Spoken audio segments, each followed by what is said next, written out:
Assalamualaikum warahmatullahi wabarakatuh. Tonton Fahriza Nora Official. Subscribe, like, share, and comment. Assalamualaikum warahmatullahi wabarakatuh. Salah satu hadis dengan derajat hasan sahih, yaitu tentang Nabi mengabarkan bahawa ada 5 dosa yang kalau dikerjakan maka Allah akan segera menurunkan azab, tidak ditunda atau ke hari kiamat. Dan azab itu adalah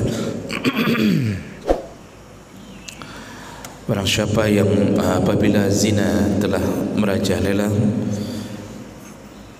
tidak ada lagi yang mencegahnya, zina telah dilakukan atau dipamerkan secara terang-terangan, maka Allah akan kirimkan berbagai penyakit yang tidak pernah ada sebelumnya. Seperti kita merasakan COVID, itu salah satu penyebabnya adalah zina merajalela. Kemudian apabila orang-orang telah terbiasa mengurangi timbangan,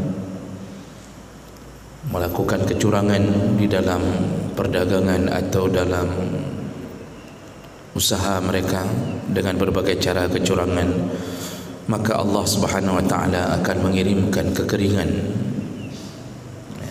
Artinya bisa musim paceklik, bisa gagal panen, lalu Allah akan buat hidup menjadi susah, lalu kita akan terzalimi oleh orang yang kita pilih untuk menjadi pemimpin di antara kita. Itu kalau sudah mengurangi timbangan. Lalu kemudian orang-orang kalau sudah terbiasa tidak membayar zakat, ini sudah banyak yang melupakan dan tidak membayar zakat, maka Allah tahan dari langit untuk menurunkan hujan. Jadi Allah tidak lagi beri hujan. Kalaupun ada sesekali, kata Nabi, itu hujan itu karena kasih sayang Allah kepada binatang-binatang dan pepohonan, bukan karena sayangnya kepada hamba. Itu kalau sudah zakat tidak dibayarkan lagi oleh orang-orang yang berhak membayarkan zakat. Lalu kemudian orang-orang yang membatalkan perjanjian dengan Allah. Artinya dulu kita pernah berjanji sebelum masuk ke alam rahim bahawa kita akan menyembah Allah, tidak akan bermaksiat, melakukan amanah. Ternyata hari ini orang-orang lalai dari semua itu, maka yang Allah beri adalah Allah akan buat kita dikuasai oleh orang-orang di luar kita. Artinya orang kafir menguasai kita. Jadi ketika maksiat dengan melawan Allah juga merajalela, artinya orang tidak lagi salat, tidak lagi menyembah Allah, maka Allah akan izinkan orang kafir atau musuh-musuh agama menguasai. Dan sekarang coba lihat saja negara-negara Islam yang dominan maksiat itu dikuasai oleh orang-orang di luar Islam. Jadi begitu digelontorkan dana ratusan triliun, maka begitu mudahnya orang-orang Islam diusir dari tempatnya sendiri. Itu akibat itu. Jadi sebenarnya semuanya terpulang pada kesalahan kita sendiri. Makanya kadang-kadang ketika orang diam dalam amar ma'ruf nahi mungkar, disitulah orang-orang akan mendapatkan azab yang dia tidak menduganya, bahwa dia dikuasai oleh orang-orang kafir. Lalu kemudian yang terakhir Nabi sebutkan, barang siapa yang tidak berhukum dengan hukum Allah, maka Allah akan buat mereka akan merasakan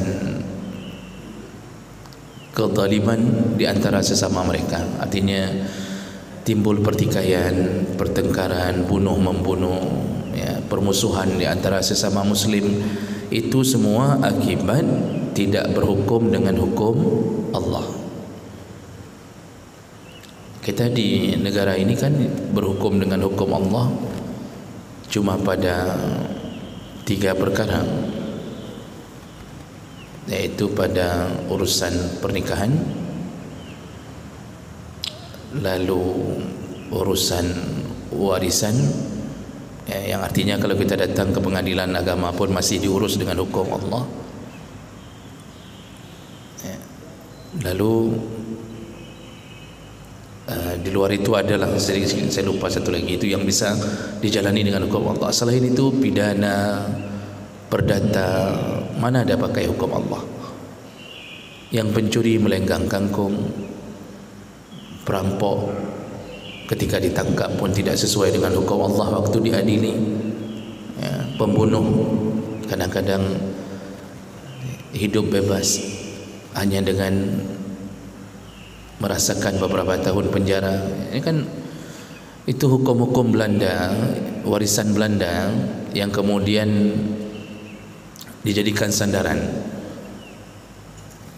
Maka ketika itu maka kacaulah keadaan kita, sampai Allah akan buat kita ini sesama kita pun kita akan saling membunuh.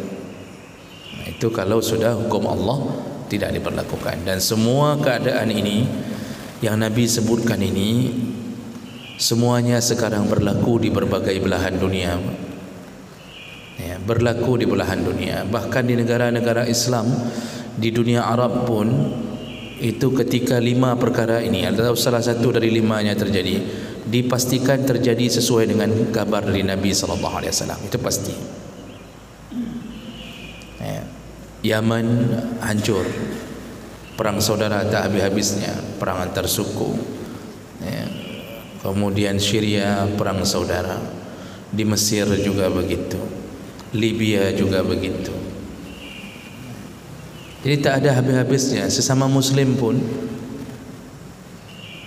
kenapa timbul permusuhan? Kenapa ada kebencian? Padahal dulu Nabi memproklamirkan dimanapun bertemu, KTP-nya yang diangkat adalah nama Islam. Dari mana kalian? Siapa kalian? Jawabannya, saya orang Islam. Itu dulu di masa Nabi. Jadi tidak ada jawaban saya orang Libya, saya orang Syria, tak ada. Dan itu berdasarkan hadis Nabi ketemu dengan satu rombongan pulang dari haji. Nabi tanya, dari mana kalian dan siapa kalian? Mereka menjawab, kami orang Islam. Begitu langsung mereka menyatakan dirinya orang Islam, maka langsung ukhuwah Islamiyahnya langsung di situ muncul rasa cinta. Maka dipeluklah oleh rombongan ini, kita satu akidah, kita satu Tuhan. Itu dulu Pak. Sekarang mana? Dari mana? Oh, Aceh. Oh, kamu dari mana? Dari Medan. Orang apa? Tanya lagi orang apa? Suku apa? Islamnya enggak keluar. Dan itu akibat semua maksiat yang kita lakukan sendiri. Jadi begitu janji Nabi, dan itu semua terjadi hari ini.